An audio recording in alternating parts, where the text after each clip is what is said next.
Hello, welcome back to another video on astrology. In this video, I'm going to talk to you about Sanyasa yoga. Sanyasa means renunciation. A person who has renounced the world is a Sanyas. The Sanskrit word for this is pravrajya, and there is a separate chapter written by Maharshi Parasara in Brihat Parasara Hora Sastra volume 2. The yogas causing asceticism, pravrajya yoga. Now, if you look at this book, there are actually two volumes, and this is first volume, volume 1, and then we have volume 2. The entire book is only for the worldly life. Most of it, at least 99% of it. And there's just in chapter number 81, for the first time, Maharshi Parasara, discusses the planetary combinations for becoming as a renounced person. On Earth, there's just two possibilities. Either you are in the worldly life, or you want to get out of this world. You want to stop this process of life after life. I won't say life after death, because there's no death for the soul. But there are some simple combinations which seems to be suggesting that this could be your last life. And one of the most misunderstood combination is Ketu in the 12th house. So people who have Ketu in the 12th house, whenever they see me, they ask me, is this my last birth? When I ask them, why do you ask this question? They say, see, look, in my horoscope, you fail to notice that I have Ketu in the 12th house. How many people in this world might have Ketu in the 12th house? There are only 12 houses. Ketu has to be in one of them.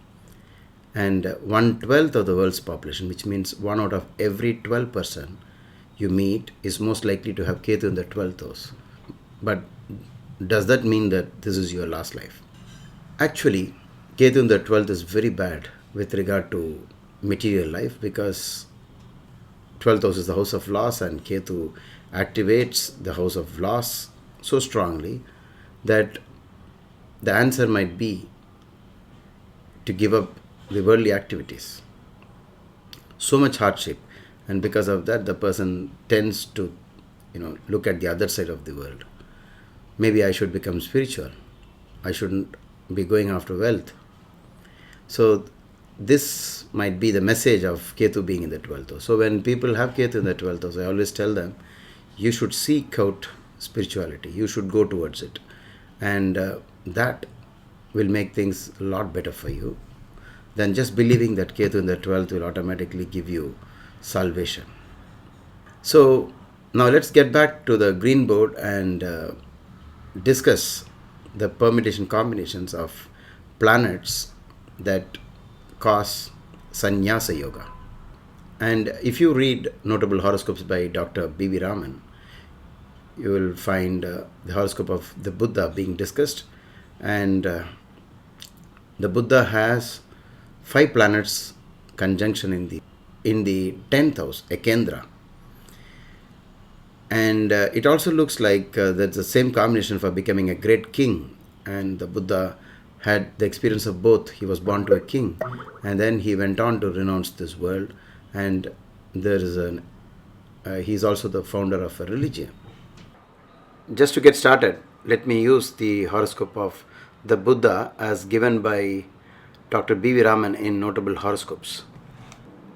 In chapter number 81, Maharshi Parasara says, if one house contains 4 planets duly strong, it will give rise to a yoga which is called the pravrajya yoga.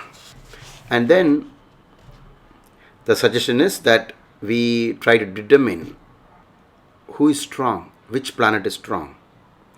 And the strongest among them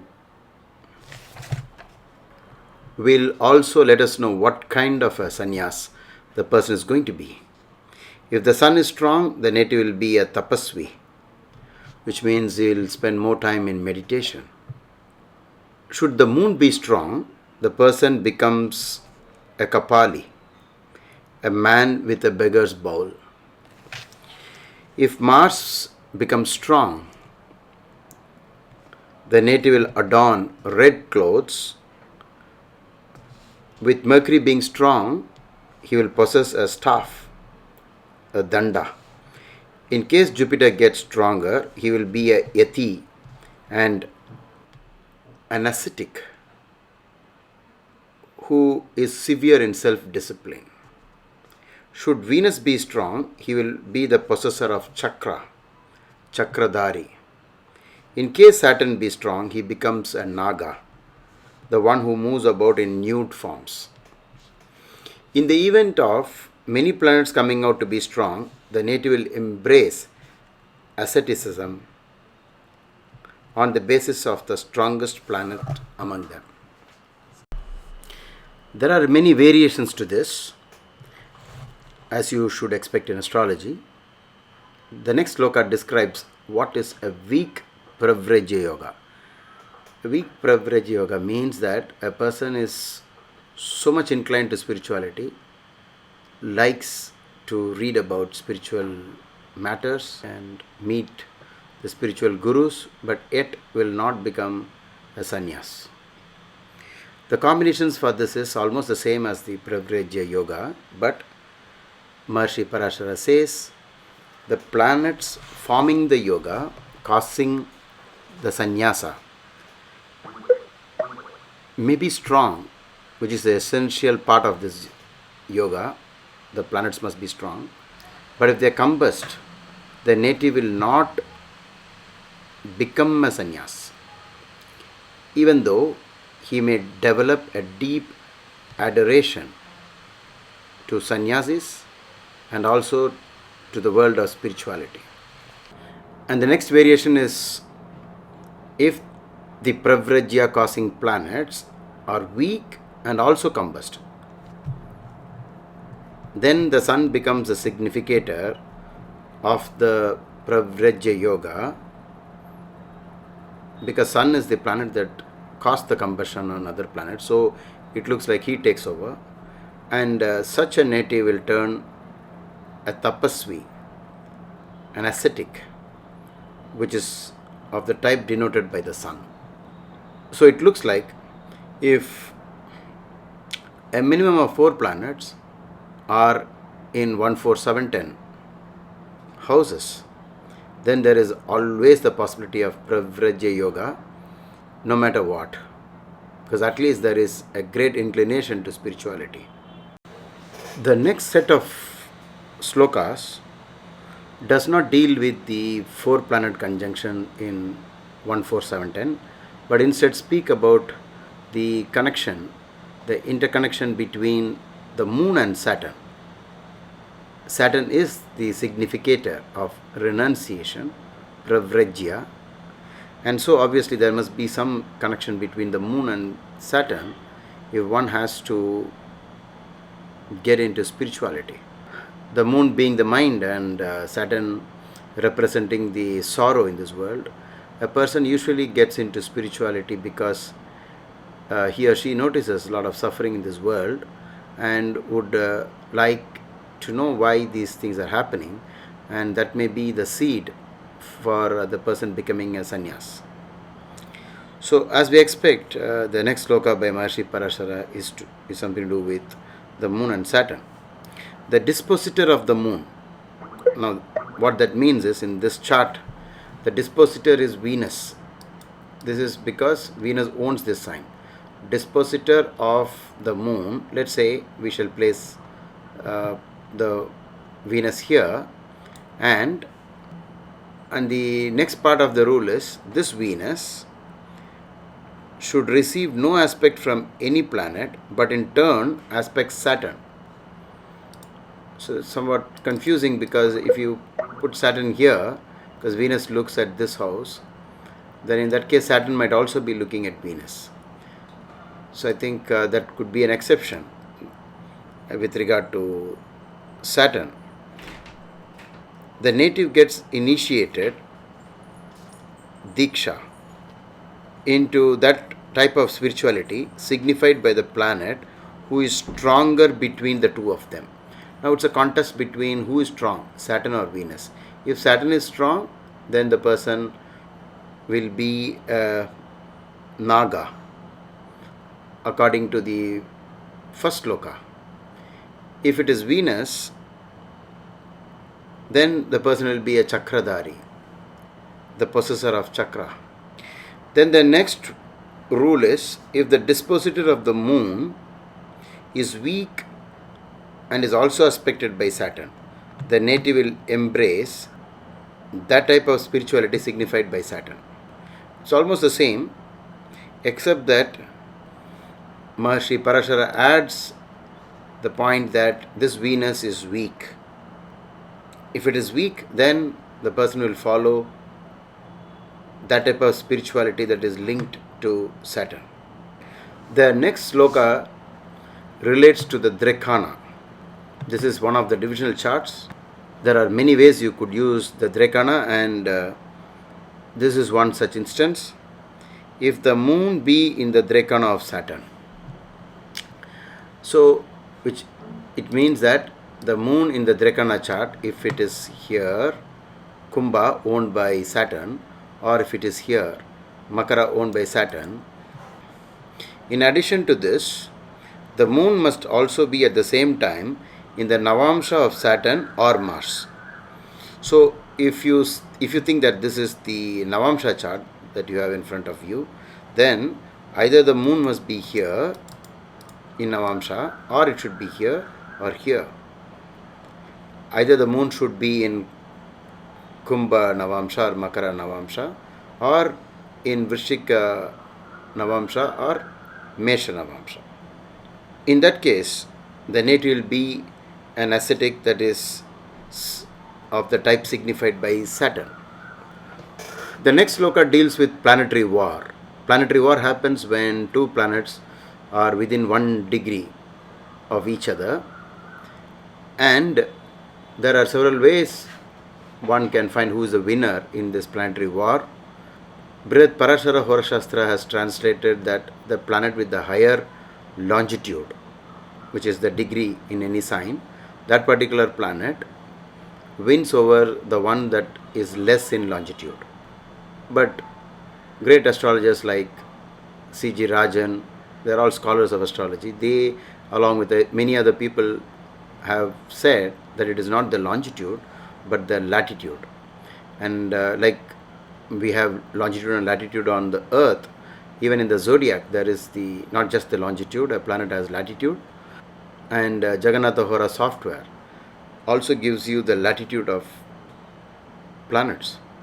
But in the textbook which has been done by G.C. Sharma, it states that it is the higher celestial longitude and not the latitude. And we shall debate on this in a separate video, but as of now, let's follow the translation as it is. The planet that has the higher celestial longitude is reckoned as stronger and becomes victorious. So because Maharshi Parasara has discussed planetary war, then you expect that the next sloka must be relating to planetary war, and you're right. The next sloka is the yoga that opposes asceticism. The planet causing the asceticism, if gets defeated in a planetary war, the native discards the religious precept related to the defeated planet. Which you might see that many people got into spirituality, they went to an ashram for and stayed there for 7 years, 10 years, and then finally walked out, saying that the place is no good. All this happens because of a combination like this. So if the sun is here and then let's say Venus is here, and they both are on the same degree like this, or slightly within 1 degree, then they are in what is called the planetary war. So the turning back from the world of spirituality happens only if the person has gone into that type of spirituality which is linked to the planet that has been defeated in the planetary war. The next sloka is, if at the time of birth there are many planets who are in a position of causing pravrajya, which planet's asceticism should be considered? And then the answer comes from sage Parasara. In the event of many planets getting strong, the significator of all the planets should undoubtedly be considered. So you'll find some kind of sannyasis, the enlightened souls. They would do many things. They might be a tapasvi, and like in the case of the Buddha, he was also a kapali because he used to have his own begging bowl. And sometimes you find tapasvi is also adorning red clothes. So all this is possible, he says. In the event of many planets becoming significator, the next sloka is, in the event of many planets becoming significator for the Pravrajya Yoga, the planets among them who have the first dasha, that planet will cause the Pravrajya, the Sanyasa.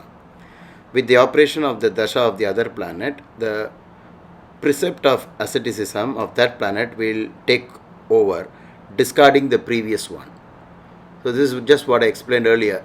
A sannyas might be in the beginning into one type of activity, and then he might change the method later on to various kinds of practices. In the same manner, pravrajya identical to the other planets will take effect. So the reason for such kind of changes is that the primary condition was that many planets should be together, and so surely there will be some conflict, and that's the reason we find that even the Buddha gave up something that he followed earlier and then went on to embrace new methods. In sloka number 14, Maharshi Parasara says, if Saturn aspects Jupiter, the moon and the ascendant, and at the same time Jupiter is posited in the 9th house, it will cause the yoga for renunciation.